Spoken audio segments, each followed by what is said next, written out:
Bem-vindos a mais um vídeo do canal Conhecimentos da Humanidade e o que dizer sobre as adaptações dos contos de fada.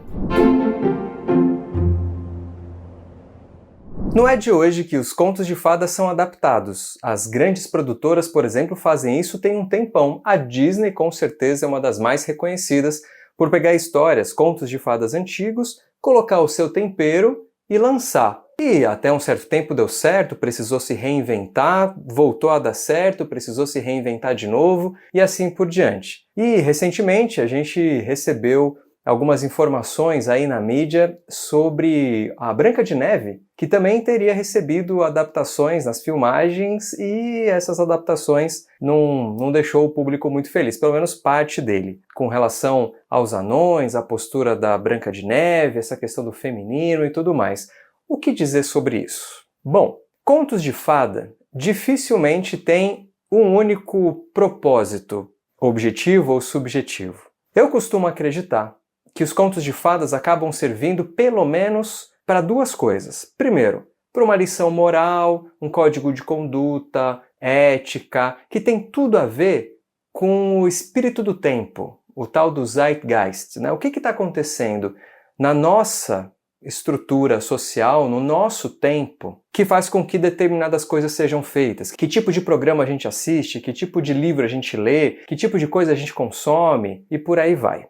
Isso tudo tem a ver com a época que a gente está vivendo e que vai mudando de tempos em tempos. Por outro lado, as histórias que são contadas têm a ver com estruturas psíquicas que foram herdadas desde o início da humanidade, provavelmente para além disso, mas que a gente ainda acessa, que a gente ainda tem contato. A gente pode chamar isso de arquétipo, de inconsciente coletivo, mas essa estrutura ela é comum a toda a humanidade, por isso que nos chama a atenção. Não é à toa que a própria Disney, a partir de determinado momento, ela começou a usar muito a jornada do herói como base, fazendo as adaptações criativas e que fizessem sentido no roteiro, mas seguindo ali mais ou menos uma ideia de jornada do herói, porque isso fala com a gente de algum jeito, a gente se identifica com isso, a nossa vida é uma eterna jornada do herói com as suas próprias adaptações pessoais. Baseado nisso, a gente tem uma estrutura que pode ser mais ou menos fixa, que nem fixa é, mas é uma estrutura muito antiga, e a gente tem valores ou questões que são muito mais voláteis, que mudam com muito mais rapidez. Mas será que isso é bom? Essa mudança, ou a gente tem que criticar essa mudança? Vamos olhar para os irmãos Grimm.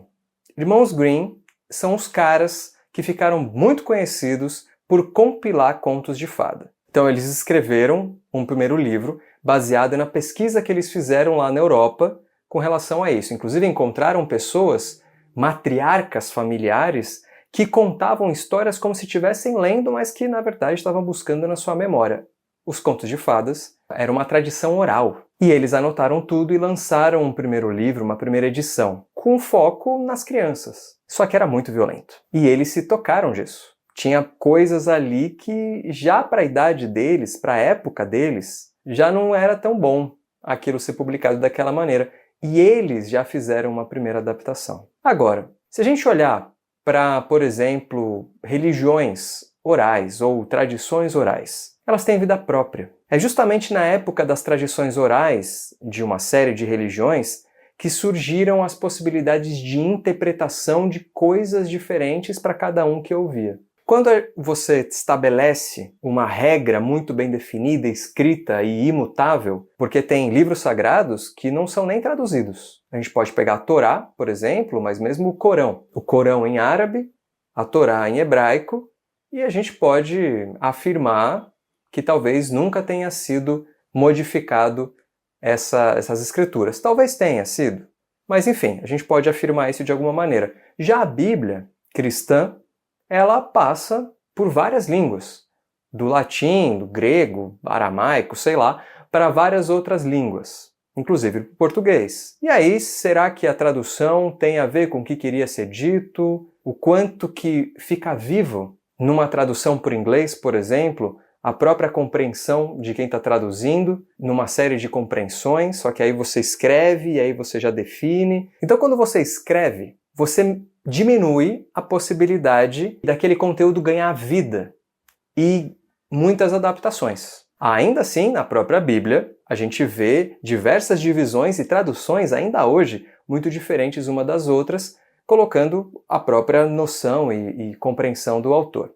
Mas se a gente volta para os contos de fada, então até aquele momento, até pode ter coisas escritas, mas no fim das contas, essa compilação traz uma estrutura, então começa a diminuir a possibilidade de adaptação, já que está escrito.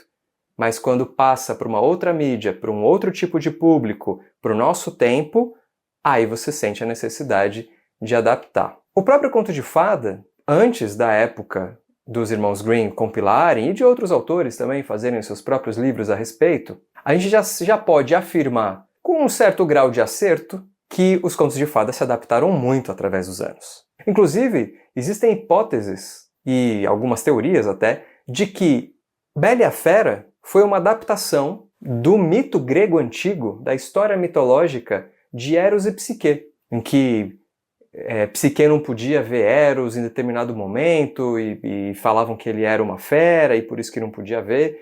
E isso pode ter sido uma adaptação até chegar no que a gente conhece hoje de Bela e a Fera, que tem muita diferença com o mito de Eros e Psique, mas dá para ver similaridades que trazem essa hipótese. É possível que certos contos tenham surgido das aldeias, de histórias, de líderes e heróis das aldeias que foram ganhando repercussão e força, e quem conta o conto aumenta um ponto, então aquilo vai virando um semideus, um ser forte, alguma coisa assim, e vai gerando contos, assim como mitologias e religiões também podem ter nascido desse jeito. Então é muito difícil a gente afirmar que o jeito que os irmãos Grimm trouxeram na primeira edição do seu livro os contos de fada, que eles sempre tenham sido contados desse jeito.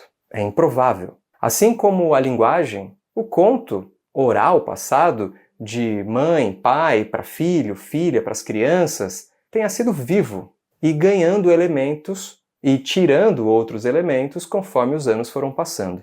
Quando chegar a Disney, para dizer um marco assim, vai trazendo a Branca de Neve, a maior longa-metragem de animação que ganhou um monte de Oscar e tudo mais, faz sentido ter as adaptações da época. E com tudo que era feito, foi uma revolução mesmo na indústria. E assim, várias outras adaptações foram feitas também. E quando a gente chega no dia de hoje, a gente vê a mesma Branca de Neve que revolucionou lá atrás, com uma visão talvez de uma mulher, de um feminino, diferente daquele que a gente está acostumado a ver nos contos. Uma mulher que serve, ou que arruma, ou que, sei lá. E a gente começa a ver outra coisa. Agora, o quanto isso faz sentido, o quanto isso tem que ser condenado, eu gostaria de trazer duas coisas para essa reflexão, e aí você chega à sua conclusão. Primeiro, a gente ainda tem o espírito do tempo no nosso tempo. Então, a mulher ganhar voz, ganhar um tipo de protagonismo diferente do que era, se é que ela tinha protagonismo, mas uma função diferente, uma forma de ser entendida pela sociedade diferente do que era nos anos 50, 60, 70, 80, 90, 2000, isso já fala um pouco de como as produções vão caminhando. Uma segunda coisa é grana. As produtoras visam grana, e a grana vem de quem consome.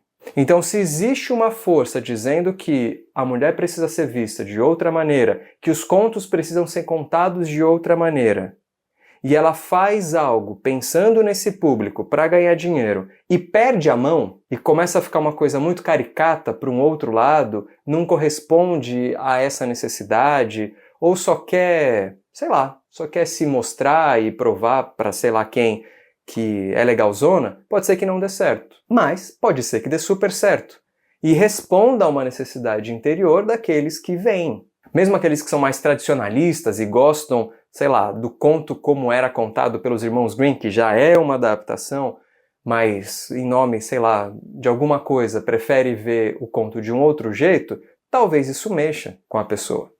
Talvez mexa em sombras, em questões, em conteúdos internos. Agora, a estrutura psíquica ela precisa estar presente. Se você não tem identificação, se isso não contar uma história que faça sentido psiquicamente, vai ser qualquer coisa. Por isso que é importante não ser uma coisa plastificada, não ser uma coisa para responder necessariamente a algo de forma artificial. Então, no fim das contas, o que vai contar se essa adaptação faz sentido ou não é como vai ser a experiência ouvindo aquela história. Muitas vezes acontece isso com bandas também, de música. Uma banda que faz um som muito parecido muitas vezes e de repente tem a ideia de inovar. Os músicos querem fazer algo diferente, estão cansados de fazer a mesma coisa todos os álbuns que lança. Só que o público está esperando alguma coisa. Pode ser até que algumas pessoas, alguns fãs, já estejam um pouco cansados do formatinho sempre muito parecido.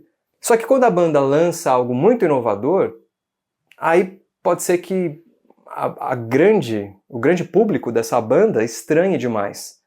E aí fica aquela coisa, era bom quando fazia tal coisa. Pô, isso aconteceu com inúmeras bandas. E então, como que a gente monta esse quebra-cabeça do que eu quero fazer com o que o público espera? Afinal de contas, a produtora ela pode sim visar grana, mas pode ser que tenham pessoas ali, criativas, que queiram contar uma história diferente.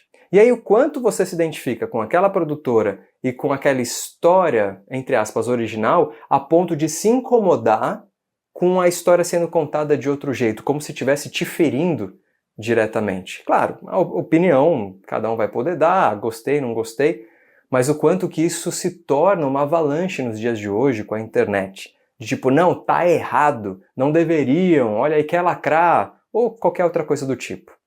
Se os contos, eles são vivos e podem sim sofrer adaptações, inclusive se você for numa banca de jornal e comprar uma historinha pequenininha da Bela Adormecida que seja, vai ter inúmeras adaptações ali, até para caber num livrinho pequeno. Isso não necessariamente é bom ou ruim, só está contando uma história que alguém pensou em adaptar de determinada maneira. E não recebe, obviamente, a repercussão de uma obra maior, cinematográfica, de uma adaptação maior e assim por diante. No fim das contas, o que eu acho sobre as adaptações de contos de fadas? Natural, faz sentido. Não dá para ficar contando a mesma história para sempre e achar que os efeitos são iguais. Já que a gente tem um lado estrutural, mas também um lado ético ou de código de conduta que também é ensinado.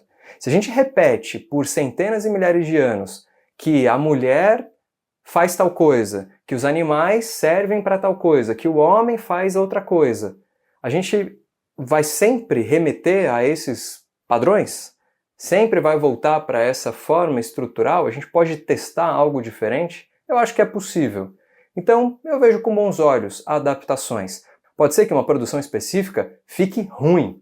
Você assiste e fala, eu não gostei, não me conectei com essa obra. Por mais que ela fale de algo que te conecte, sabe? Se, por exemplo, tem um movimento feminista envolvido numa obra, não necessariamente você precisa gostar da obra, porque a obra pode ser mal feita.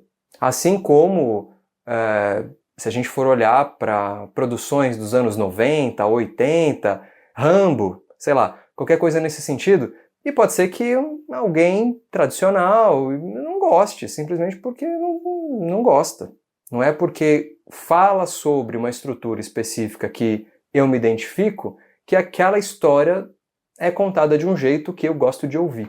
Então tem muito disso. Então, em vez de criticar as adaptações, tente se comunicar com elas, se conectar, ouvir a história que está sendo contada. Porque uma história que só é contada de um jeito, talvez vire algo muito próximo de um dogma, né? de alguma coisa muito fechada, sem a possibilidade de desenvolvimento, como é a humanidade. No fim das contas, a sociedade vai mudando, percepções vão mudando, como a gente faz as coisas vai mudando, e então as histórias que a gente conta também têm que ir mudando de certa maneira, apesar de carregar uma estrutura histórica. Essa estrutura também ela não é fixa e imutável, né? Ela vai se expandindo. Certo? Então dê oportunidade para as adaptações de contos de fada, conta aqui o que você acha sobre isso. Um beijo no seu coração e até a próxima.